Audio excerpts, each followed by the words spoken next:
We need new rules for infrastructure at every level of government. The 3 large carriers in China have access to no less than 2 million sites. There is one regulator that decides how zoning gets done. I live in Dallas-Fort Worth. Any guess how many regulators we have in my neck of the woods? 70 municipalities with individual rules and regulation. So I lived in Korea and China. They could be much more aggressive in their deployment plans. And of course, time relates to cost as well. The challenges with small cells is that in a lot of jurisdictions and cities, it uses the same processes to approve the permit for a small cell as if they were macro towers. And that takes a really long time. The antenna sizes and everything is already shrunken down. It should not be the same process anymore as we used to do.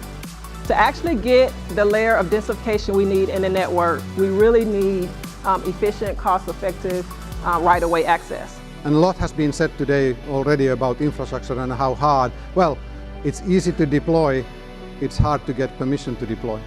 And what we can do to streamline those processes.